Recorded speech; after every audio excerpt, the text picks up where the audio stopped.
Magandang gabi po sa ating lahat mga kapatid at happy Sabbath po. Para po sa pagsisimula ng ating pag-aawitan ngayong gabi, tayo po ay yumuko para sa ating maiksing panalangin. Let us pray. Ang banal na kilala po sa lahat, Panginoon, sa oras na ito, patuloy po namin binabalik ang aming papuri at pasasalamat sa dakilang pangalan. Panginoon, sa aming pag-aawitan, sa oras na ito, inihiling po namin na ikaw pong nawa ang manguna at patuloy nawa namin mamulhati ang dakilang pangalan. Patuloy po namin itataas ang dakilang pangalan sa pangalan ni Jesus. Amen. Atin pong awitin sa may bilang 285, My Lord and I.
Para po sa ating opening song, inanayahan ko po na tayo pong lahat ay tumayo at ating awitin, "'Tis the Blessed Hour of Prayer."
Tayong pong lahat ay magalang na lumuhod para po sa ating panalangin.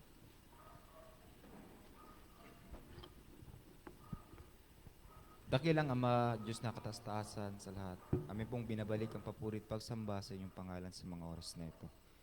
Dadalangin po namin, Panginoon, aming mga sarili na nawa kami po ay inyong patawarin.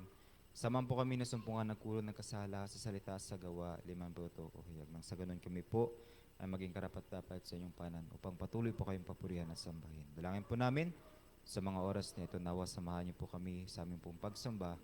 Dalangin din po namin, Panginoon, na aming po mga kapatirang hindi pa po namin kapiling sa mga oras na ito. Sila po ay nasa biyahe pagkaloob sa kanila ang proteksyon at nawa sila po ay makarating na ligtas dito po sa inyong bahay sambahan. Ganun din po, Panginoon, sa mga kapatiran, kami mga narito ngayon, ipagkaloob nawa sa amin ang proteksyon. Ganun din po ang makalangit na kaalaman. Dalangin po namin na aming po mga papakinggan ay tumatak sa aming puso't kaisipan. Ito po ay aming ma-apply sa aming pang-araw-araw na pamumuhay at may bahagi po namin ito sa ibang mga tao. Dalangin rin po namin aming mong tagapagsalita sa gabing ito, pagkalabnawa sa kanyang katalinuhang makalangit. Nanawa po ang mensaheng nais niyong pabatid sa amin, ang siyang kanya pong maisabi rin sa amin. Maraming pong salamat sa iyong patuloy na palang pinagkaloob sa amin. Nawa po ang banal na Espiritu ang siyang manahan sa aming puso't kaisipan at yabay nawa kami ng banal na anghel. Ito po ang dalangin sa pangalan ni Jesus. Amen.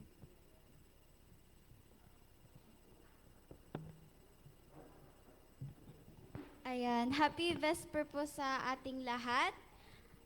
Ang nanguna po sa ating pag-aawitan ay si Sister Melissa Masong. At ang nangunahan naman po sa ating panalangin ay si Brother Alvin Mascardo.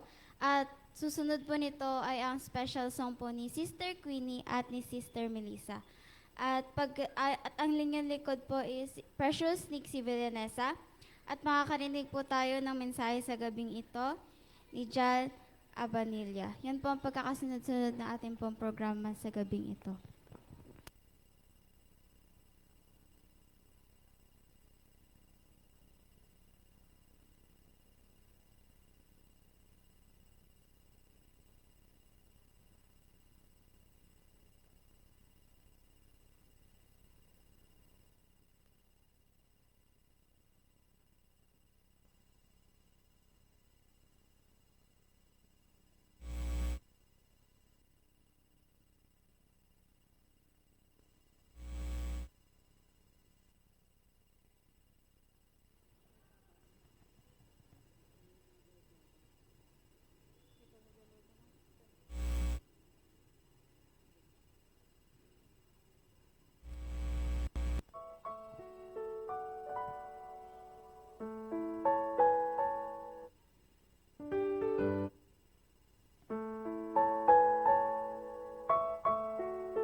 Hello.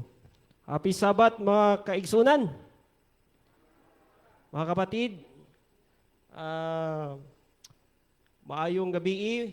Kung sa Ilonggo pa, mayad nga gabi. O, kung na Ilonggo diri, o na Ibisaya, maayong gabi. Ora po na naibaluan ako nga lingwahe. Kining Ilonggo, Bisaya, o Cebuano, o Tagalog. So, karon mga kaigsunan, this evening, ako po ay natasan na bilang isa pong speaker. Ngunit iniisip ko po kung paano ko po ito gagawin sapagkat matagal na din po akong hindi masyadong nakakapagsalita ng Tagalog. Pero susubukan po natin na tayo po ay maunawaan sa ating pong mensahe ngayong gabi. No? Ako po ay taga Mindanao. Ako po ay tubong Cotabato. Lumaki po ako sa aking lolo at lola sa may North Cotabato. Kung saan po ay, kung sa atin po dito, ang naririnig po natin na balita, mga gulo, gera, nandun po sa amin. Hindi ko pa kalimutan yung aking pong tiyahin. Yan po ay kinento po sa akin ng aking tiyahin. Nung pong nagkaroon po ng gera doon sa kanilang bukid, gawa ng ay bukid ito, tapos, hello. Yung bang burol ito, tapos pagkatapos burol, dito ay makikita mo talaga na yung bala ay parang kulitis, parang ano, parang yung paputok ba, na umiilaw. Tapos, yung aking pong tiyahin, meron po siyang maliliit na, yung pinsan ko po, yung si Carlo. Carlo yung pangalan nun eh. Tapos nung nagkaroon po ng gera, sa sobra pong takot ng aking pong tiyahin, dali-dali siya. Kung hindi niya naalala kung ano yung kukunin niya sa kanyang pag-alis nila. Kasi sila po ay aalis na doon sa bundok, gawa ng nagsisimula na yung gera. Yung dinaladala niya po ay akala niya anak niya. Yung pala nung tiningnan niya na doon sa may yung titirahan nila, nakita niya sa yung daladala niya, unan pala na hotdog.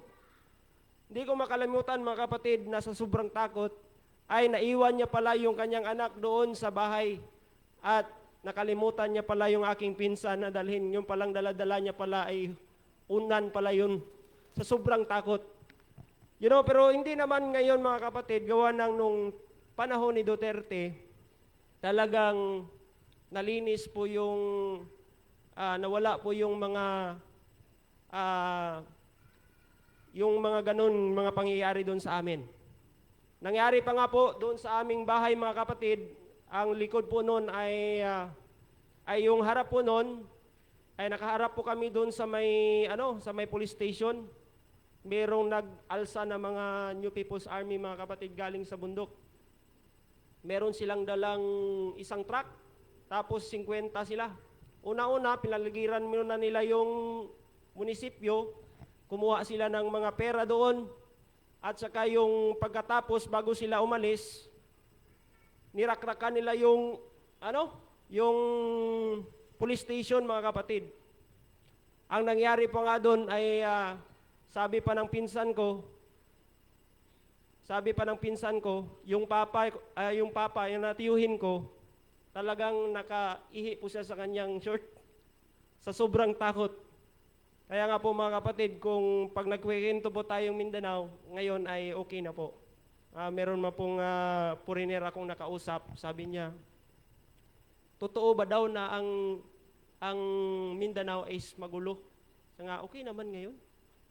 Sabi ko sa kanya, it's safe to go to Mindanao. Kasi nga po, doon po sa Davao, kahit alas 12 mga kapatid, ay pwede po kayong maglakad na safety po talaga. at saka wala po kayong maririnig na mga bagay na kunwari ay nanakawan ka, tapos magbabarilan, wala doon, hindi masyadong naririnig doon yung mga balita na ganon. Sikti po kami doon sa Davao, mga kapatid. Kaso nga lang, ang nangyari mga kapatid, nung ako po ay naging Seventh-day Adventist, tinanggap ko na po na ako po ay isang no permanent address na tao. Kahit ka po ay Bagyo, nakapunta na po ako doon sa may Bacolod, sa Capiz, saan pa? San Carlos, Negros, tapos La Union, napuntahan ko na po yung lugar na yan. At ito din pong Puerto Princesa. Ilang beses po ako pabalik-balik dito dahil po sa canvassing ministry. At nung ako po ay nag-aaral sa Mountain View College, bago po ako lumipat sa may South Philippine Adventist College, ako po ay nag-aral doon 6 years. At ang ibang mga kaklase ko nag-graduate na lang, kapag tapos na sila, ako ay nandito pa rin, no, na hindi pa rin nakapagtapos. Pero ako po ay maliit na lang sana na subject yung aking kukunin para ako po ay makapagtapos ng pag-aaral. Kasi nga po, mayroon po akong naiwang 8 subject. So supposedly, next year, itutuloy ko po yung aking pong pag-aaral sa may South Philippine Adventist College. Mahigit 2 years na din po ako nag-stop. So siguro kayo po ay nag-wonder kung bakit ba ako huminto sa aking pag-aaral bilang isang theology. 8 subject na lang sana. Ang mahirap na lang doon ay practicum at thesis. Ilang beses din po akong nag-propose ng aking paper sa thesis, kaso nga, hindi po ako nakapasa gawa ng grabe yung hirap, yung broad masyado ang aking pong thesis. Kaya nga po hindi po ako nakapagpatuloy. At saka meron din pong nangyari sa akin na hindi po maganda, kaya po ako'y huminto 2 years ago na po.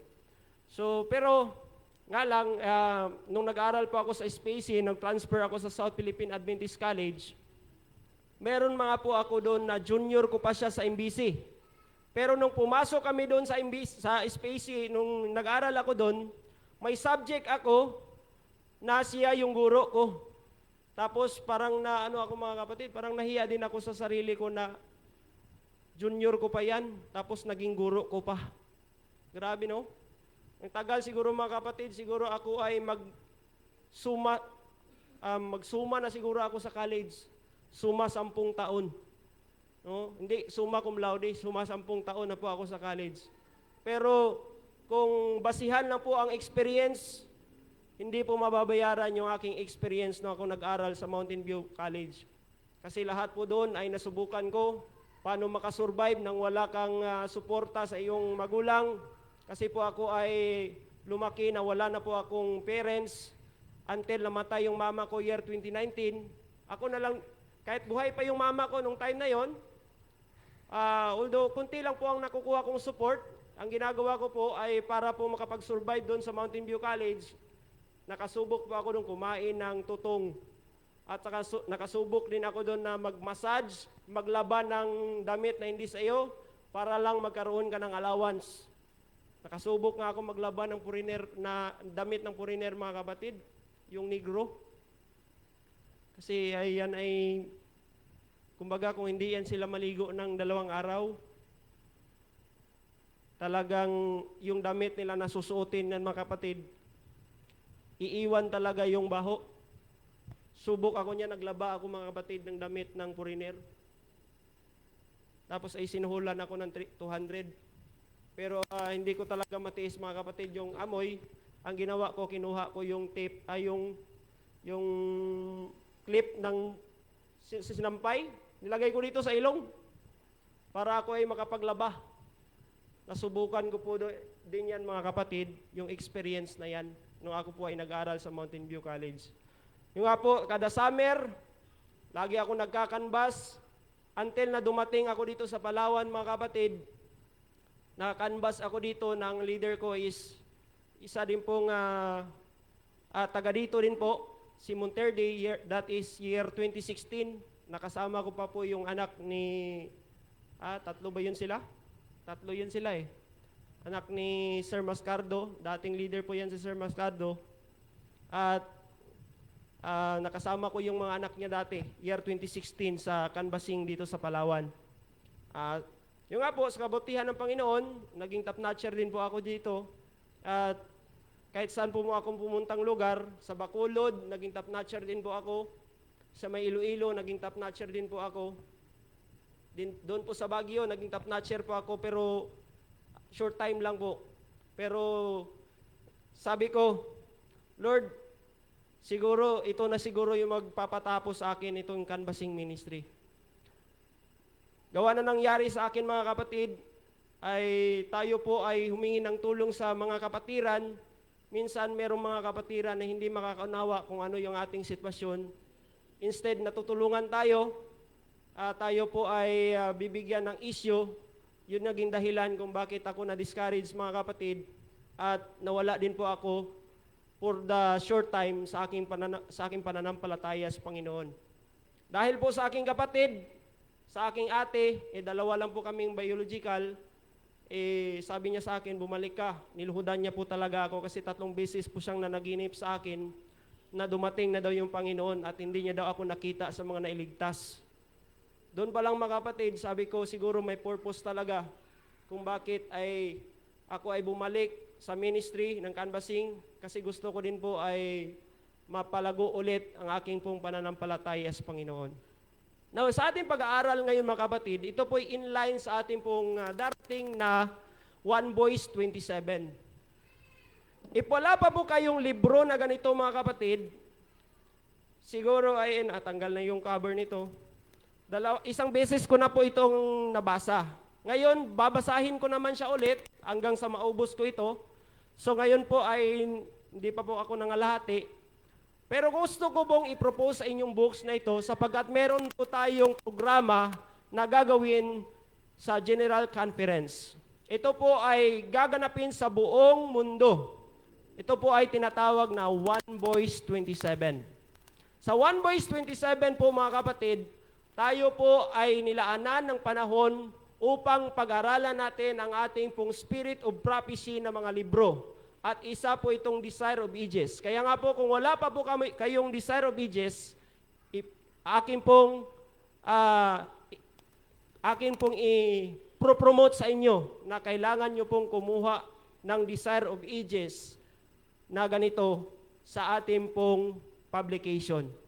Sapagkat ito po ang focus ng ating pong General Conference ngayon, sapagkat ating pong nakikita siguro nila na malaki yung nagagasto ng mga churches every time na gagawa tayo ng tinatawag na crusade. Kasi nga po, kung iisipin, ang gagastusin sa crusade, maliit lang po yan ang 100,000. Ang nabautismuhan, ilan po? 12, 20, or kung masipag ang ating layman, minsan maabot siya ng 30, pero yung trabaho ng ating layman, hanggang mag-Bible study yan sila, pwede din yan sila anong tawag yan? Yung pagkatapos mabautisman, parang nurture sila. Atin na po yung trabaho, ang pag-nurture. Kumbaga, ang trabaho ng layman is, sila po ay magtatanim ng salita ng Diyos doon sa mga tao na hindi pa nakakaalam, at tayo naman po ay mag-nurture doon sa mga bago. Pero hindi po yan nangyayari, gawa ng wala po tayong saktong kalaman patungkol po sa Spirit of Prophecy. Kaya nga po, ginawa ng General Conference, ginawa po nila itong 1 Boys 27 upang i-promote ang personal evangelism. Kasi nga po, ang public evangelism, naka-inline po yan sa crusade. So isipin nyo po, 100,000 yung ating nagagastos or mahigit pa, siguro, sa ating crusade. Pero ang nababautismuhan, palagay natin, 20 katao, ang mananatili po dyan sa isang taon, siguro swerte na lang kung merong 2, 3 na maiwan. Totoo, hindi? Totoo mga kapatid, sapagkat yan po yung napakalaking problema ngayon natin sa ating pong tinatawag na soul winning. Kaya nga po, bago ako magsalita, iniyahan ko po kayo, tayo manalangin mga kapatid. O Diyos, labing gamhanan, tagiya ikaw sa among ginulaman nga kinabuhi. Nining takna sa kagabion, among isalig ug itugyan kanimo ang tanan. Kay wala kami arang mabuhat kung wala ikaw.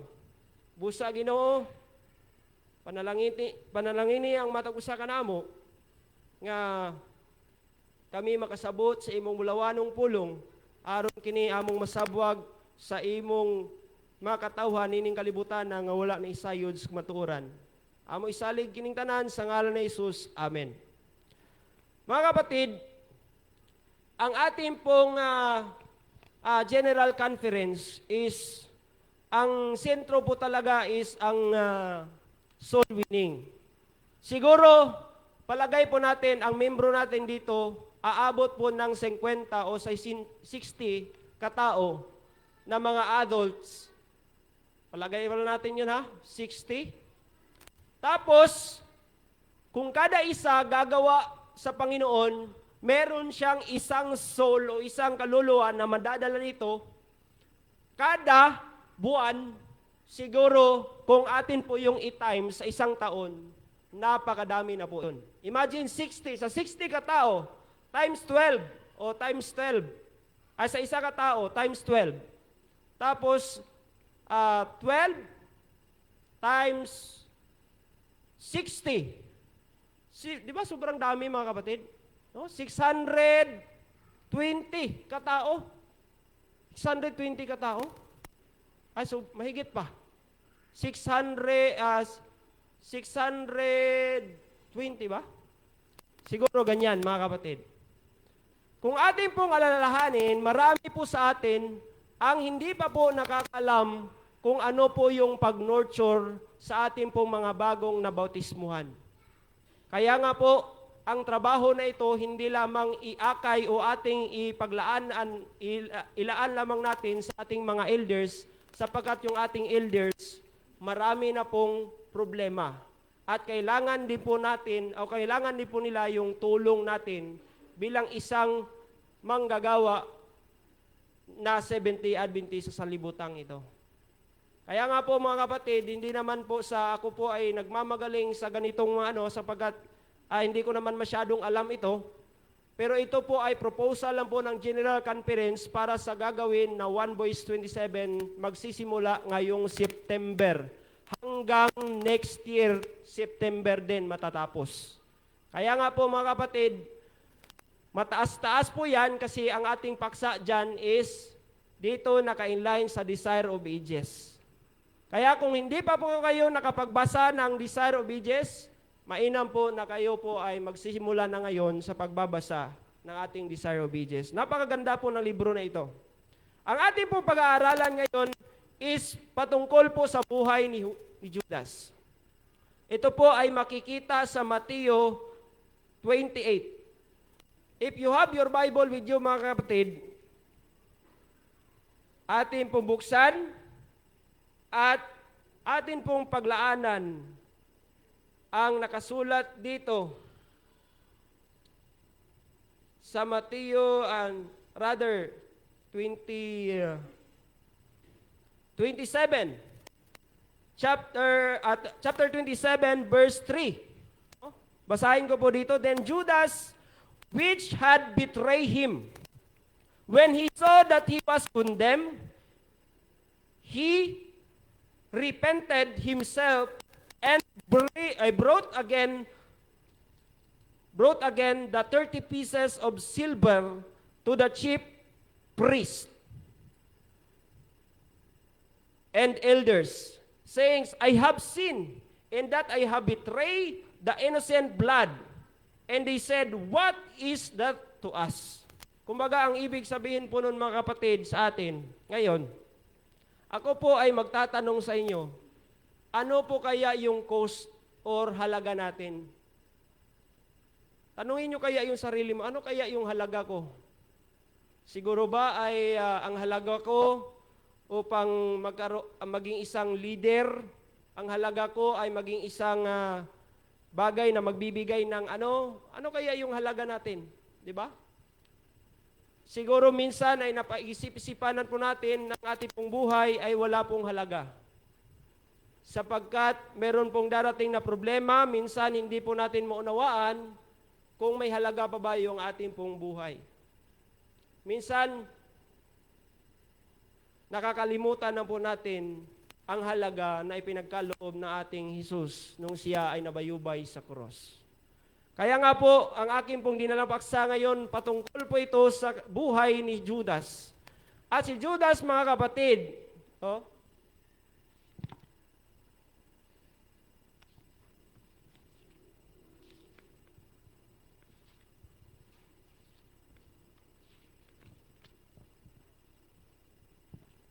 si Judas, mga kapatid, o si Judas, kung sa Tagalog pa, siya po ay isang alagad ng Diyos. At kabilang po siya sa 12 apostles, mga kapatid. Kung ating pong pag-aralan ng kaunti yung background ni Judas, siya po ay naging alagad ng Panginoon at siya po ay marami na pong ministry po din po ang nagawa.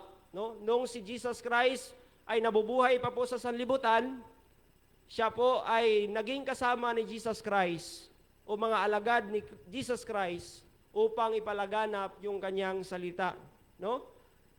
Si Judas, siguro, mapansin natin, ating sabihin, na siya din po ay isa pong makasalanan. Makasalanan po siya kagaya po natin.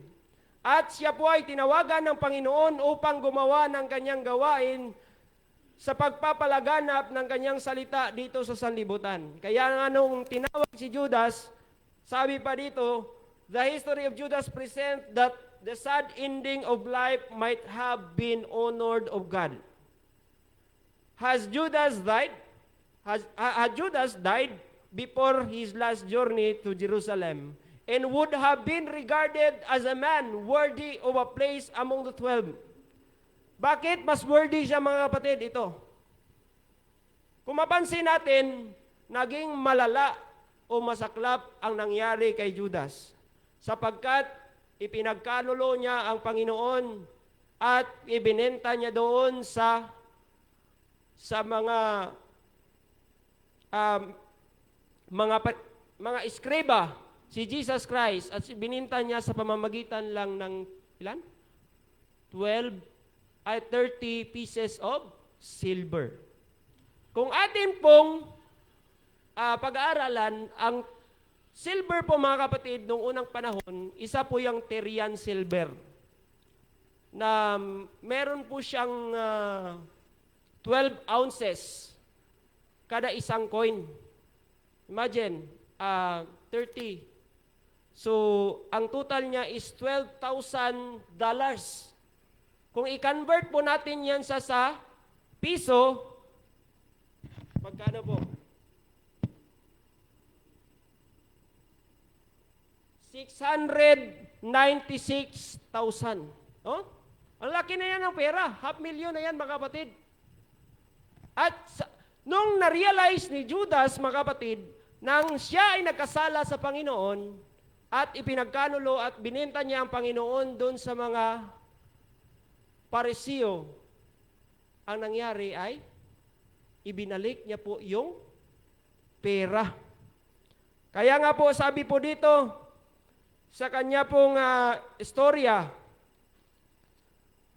then Judas, which had betrayed him, when he saw that he was condemned, repented himself and brought again the 30 pieces of silver to the chief priests and elders. Binalik niya po yung pera. Kasi nga po, na-realize niya na malaki po ang kasalanan na kanyang nagawa. Sa tuwing po tayo gagawa ng kasalanan, minsan po ba ay napifeel po natin na tayo po ay guilty? Yes, napifeel po natin sapagkat tayo po ay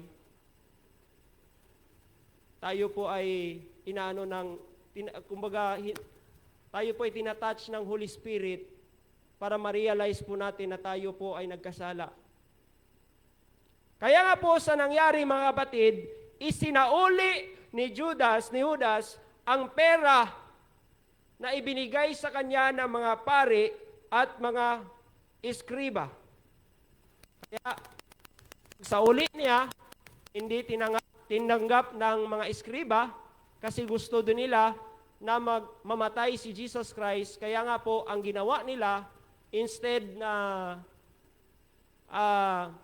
kumbaga, sayangan man lang nila ang kwarta, they buy a lot o lupa.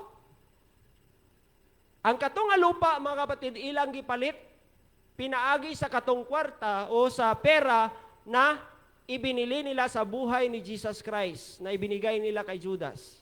Nung binalik ito ni Judas, mga kapatid, binili po nila ito ng lupa at yung lupa na yon, yun yung ginawa na lupa na libingan ng mga dayuhan. Kaya nga po, tinawag siya na lupa is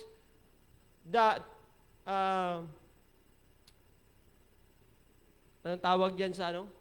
Parang blooded na lupa. Kumbaga, simbolo ng dugo.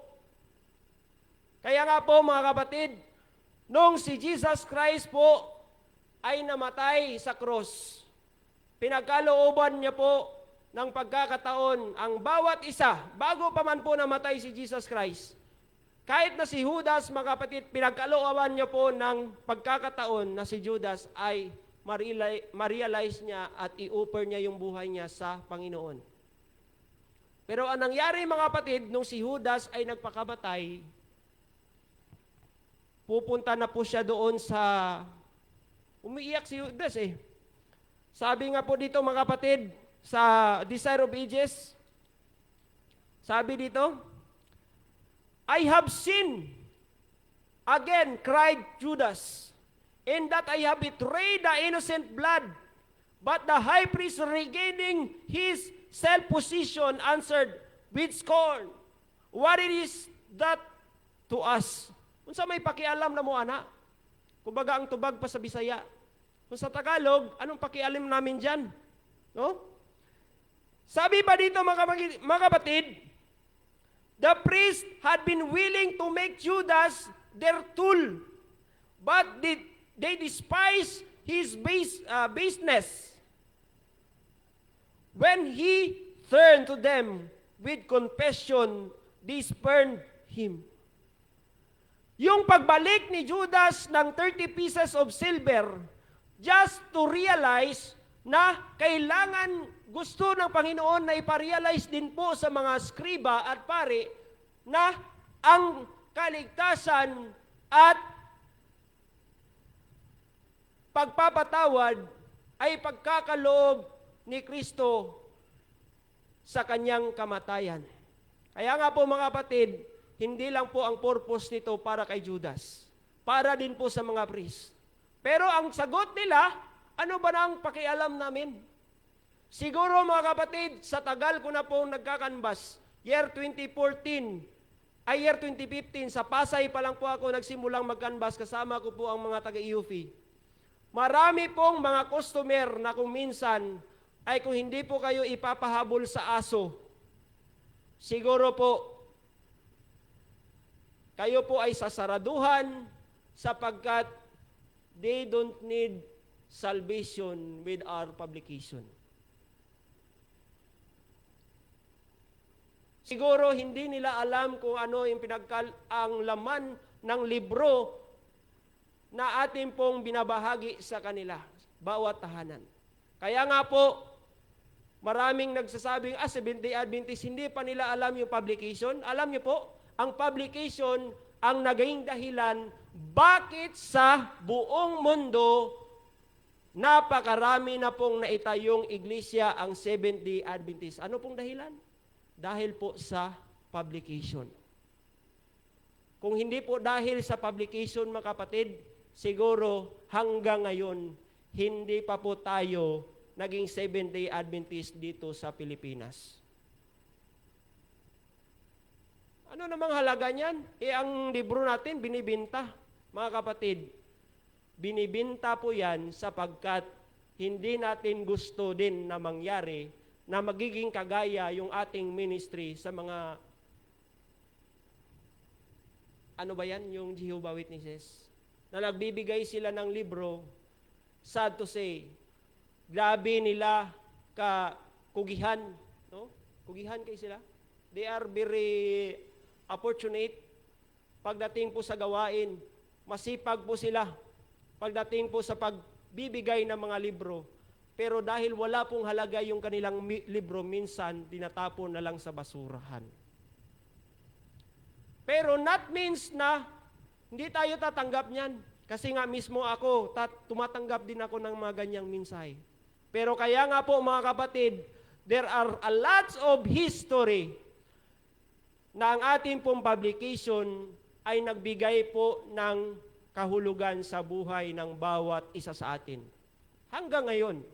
Kasi nga po, marami pong bumili ng libro at hindi po nila nabasa, pero nung bumating ang panahon, maraming henerasyon hanggang ang libro ay doon na lang nakalagay doon sa bookshelves, hindi na napapansin, naalikabukan na lang, nalalagyan na lang ng, ng sapot ng gagamba. Totoo mga kapatid, minsan nga kinakagat na lang ng anay.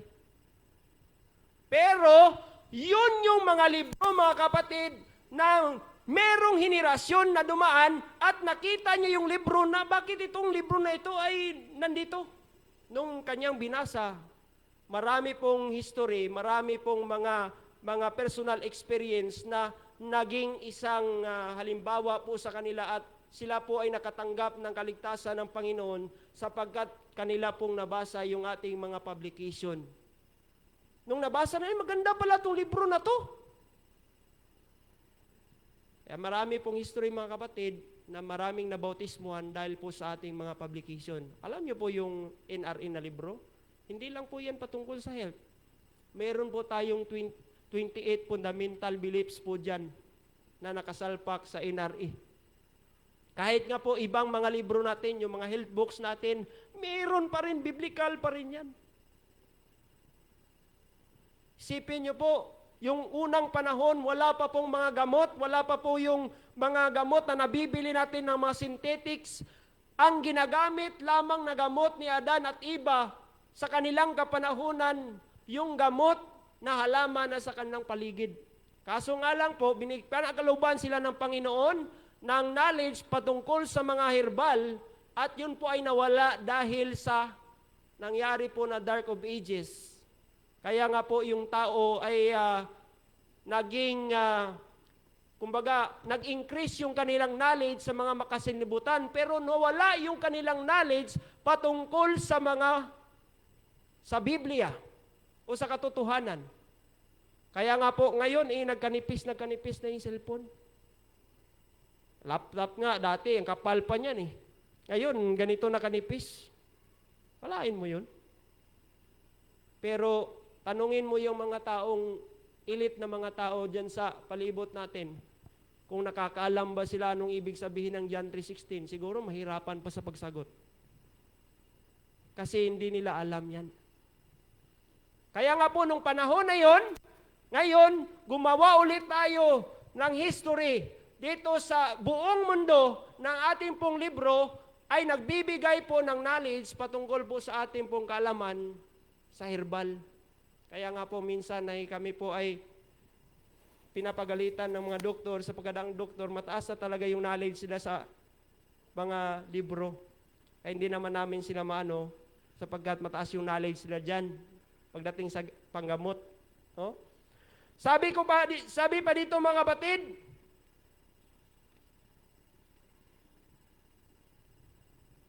sabi dito, Judas now cast himself at the feet of Jesus, acknowledging him to be the Son of God and entreating him to deliver himself. The Savior did not reproach his betrayal. Hindi po pinansin ng Panginoon si Judas na siya po ay nagkasala. Ang hinahanap naman po ng Panginoon kay Judas na ma-realize niya na siya ay nagkasala at kailangan niyang bumalik sa paanan ng Panginoon.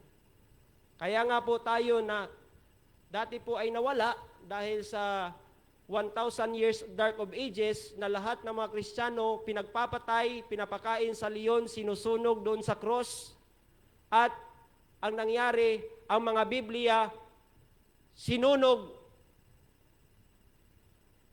At kaya nga po, hindi po gusto ng Panginoon na mangyari na magiging mental block po tayo pagdating sa katotohanan. Kaya nga po tayo po pinagkalooban ng Panginoon ng pagkakataon upang ipalaganap yung salita niya, upang ma-realize na ibang tao na merong Panginoon na nagligtas sa atin. Sabi po dito mga kapatid, his confession was forced from his guilty soul by an awful sense of condemnation and a looking for a judgment, but he felt no deep, heartbreaking grief that he had betrayed the spotless Son of God and denied the Holy One of Israel. Yet, Jesus spoke no word of condemnation. He looked,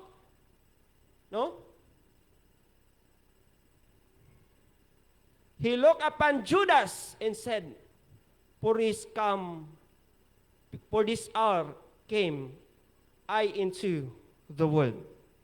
Kaya nga po sinabi nung nakita nung binenta ni Judas si Jesus Christ doon sa mga chief priests, ay yung nakita niya na kinuha na po si Jesus Christ. Di ba ay siya po lumapit doon kay Jesus Christ upang sabihin doon sa mga, ito na po yun. Pag once na yung tao na lalapitan ko at halikan ko, yun na po yung inyong huhulihin at ipapako sa krus.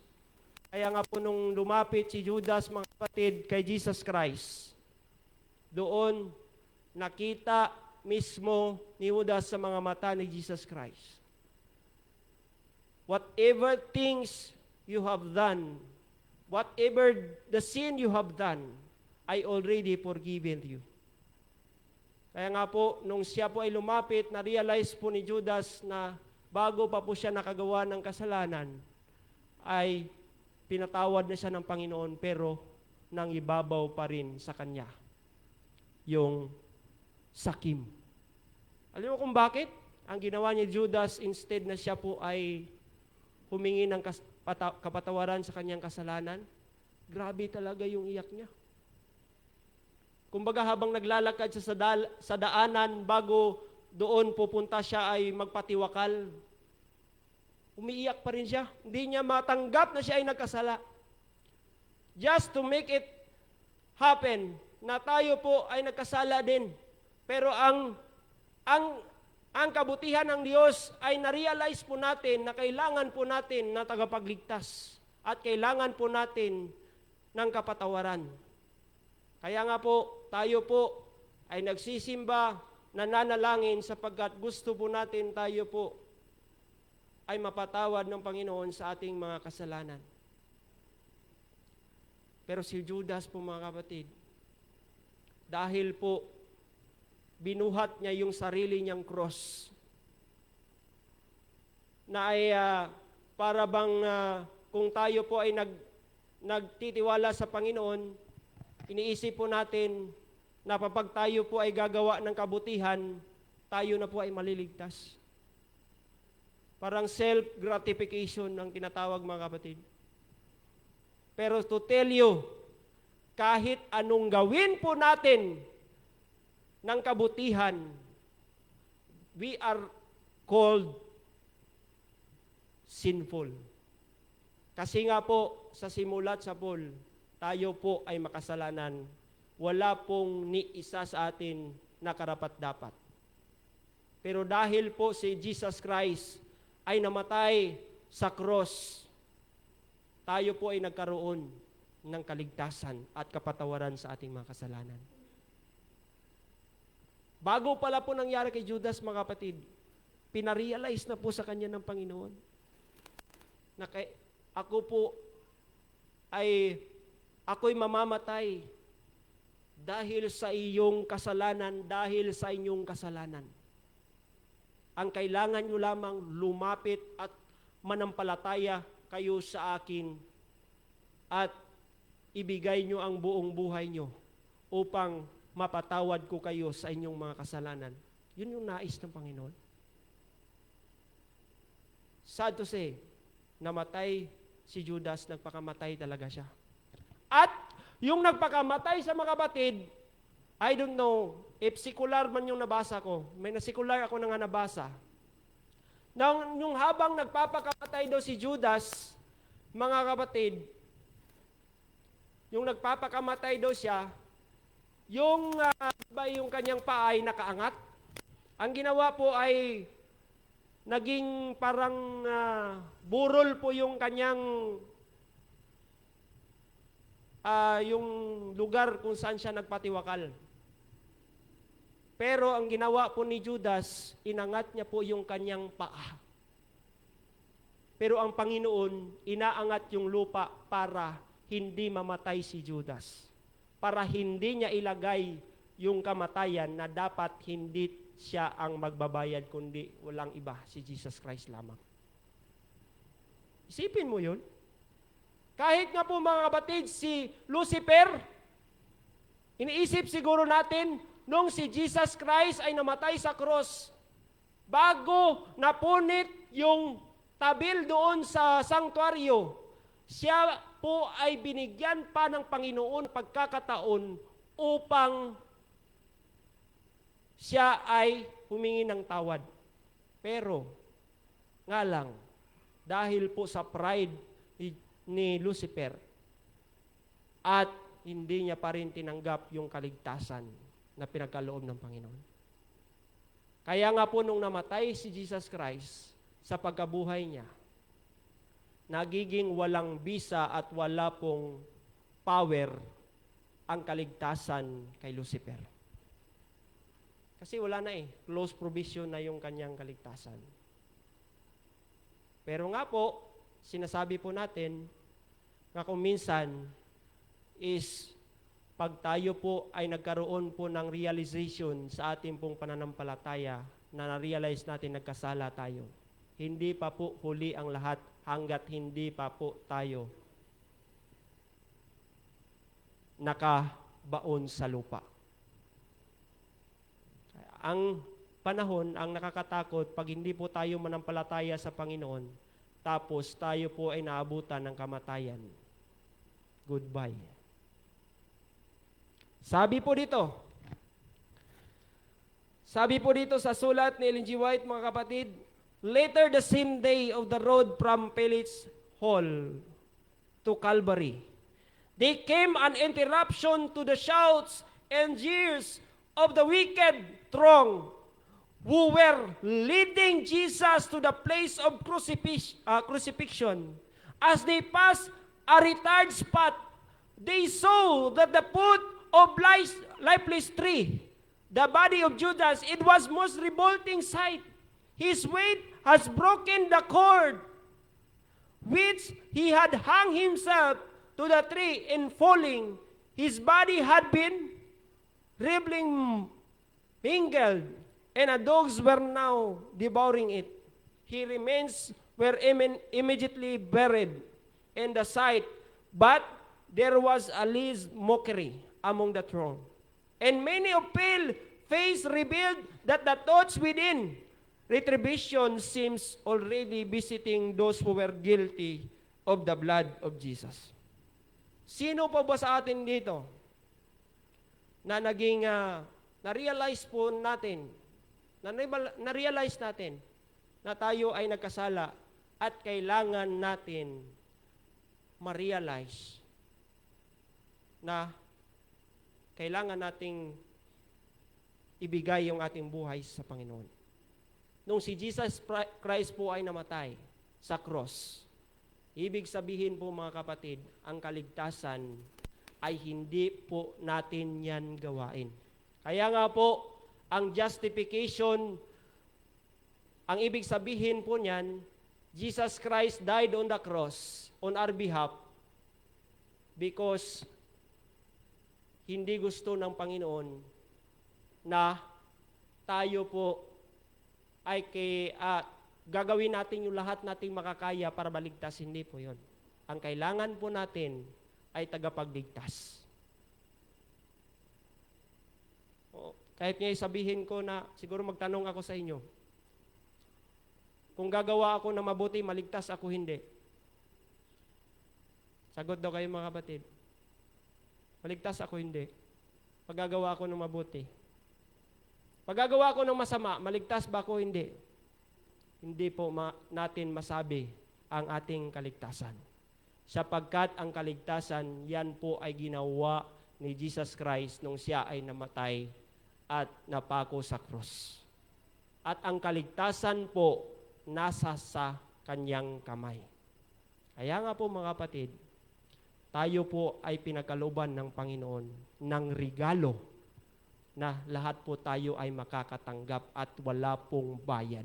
Ang kailangan lamang ay i-offer at ilagak natin ang buong buhay natin sa Panginoon. Amen? That's the end of our message this evening. I hope na ang Panginoon po ay magbibigay po sa atin ng kaliwanagan at magbibigay po sa atin ng kalakasan. While marami pong mga bagay na ginagawa si Satanas upang tayo ay ma-discourage at ma-overshadow natin yung ginawa ni Jesus Christ. Ma-overshadow sa atin yung ginawa ni Jesus Christ doon sa cross. But the Holy Spirit, pinagkaluban tayo ng power ng Holy Spirit upang ma-realize natin na tayo po ay iniligtas ng dugo ni Kristo doon sa Kalbaryo sa cross. Magandang gabi at happy Sabbath sa ating lahat.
Making a list of all of the good things you've done for me.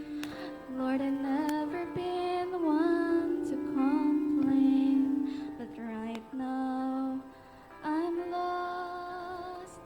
I can't find my way. My words come apart, and it's breaking my heart, but it helps to know your heart is breaking too. When I cry, you cry. When I hurt, you hurt.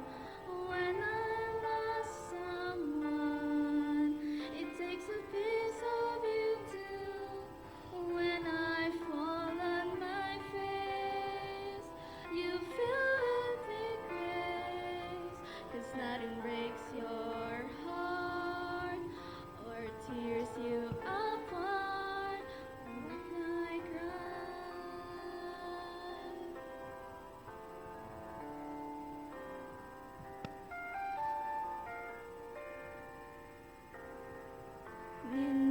dark, face in my hand, crying out to you.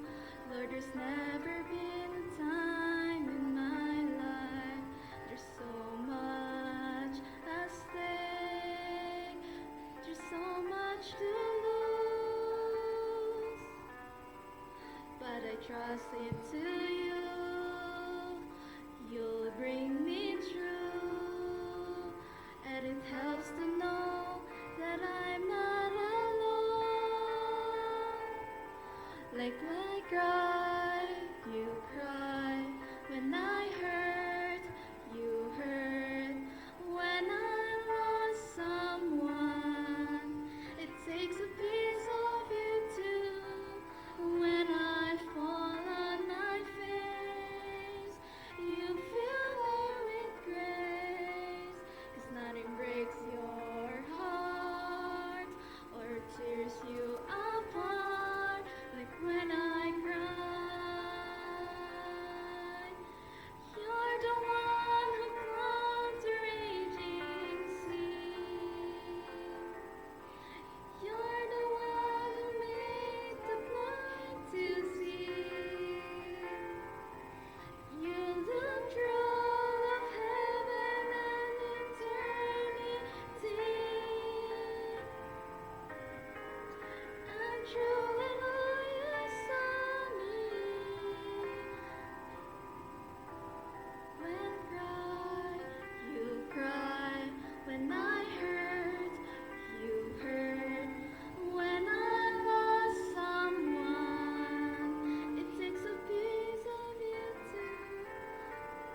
I fall on my face, you fill me with grace. Nothing breaks your heart or tears you apart like when I cry.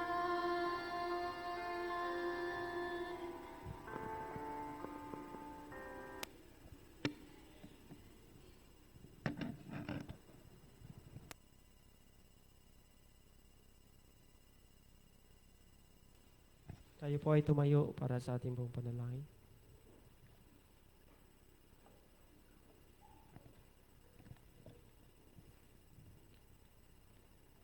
O Diyos, mapagpala ka po sa lahat.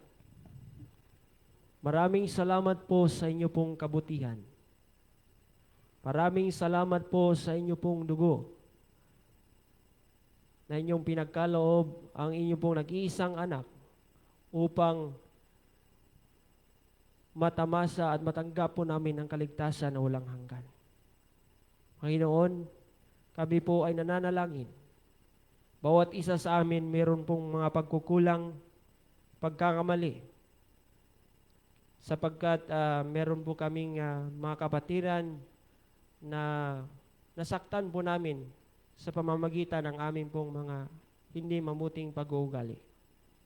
Ngunit kami po ay humihingi ng kapatawaran diyan sa inyo, Panginoon. At kami po inyong pakalinisin sa aming pong mga kasalanan upang nang sa ganon, kami po ay magiging karapat-dapat diyan sa langit na inyong inanda sa bawat isa sa amin. At tulungan nyo din po kami na kami po ay makapagpatawad ng aming kapwa. Sa ganon din po ay kami po ay inyong patawarin, mapatawad sa aming mga kasalanang nagawa. O Diyos na dakila, kung kami po minsan ay umiiyak at nawawala ng pag-asa sapagkat sa hirap ng buhay na aming pong ginagalawan.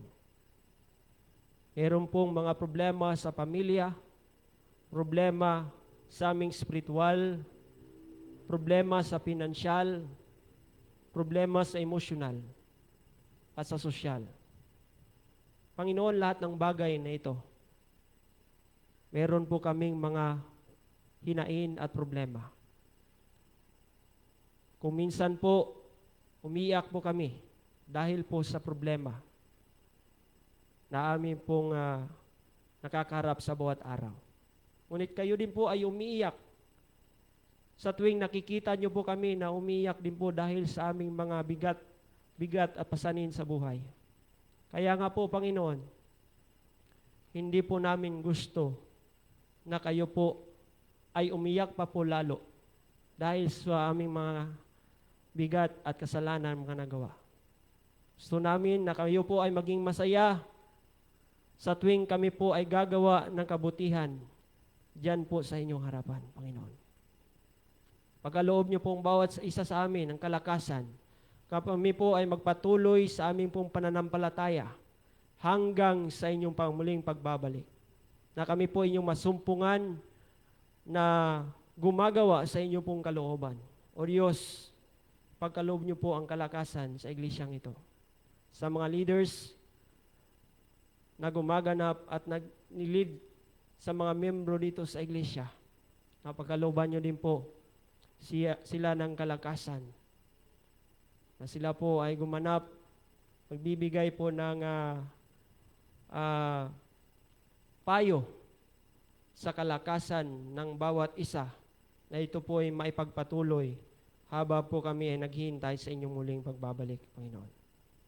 Kaya po, humihimingi po kami ng kapatawaran sa lahat ng mga kasalanan naming nagawa at aming pong pinagkakaloob sa inyo ang ating buong buhay at patawarin niyo po kami din po sa mga bagay naming nagawa sa aming kapwa. Ito po ay aming dinadalangin at nagpapasalamat po kami na inyo pong dininig ang lahat ng aming pong mga hinain. Sa pangalan ni Jesus na aming pong tagapagligtas. Amen.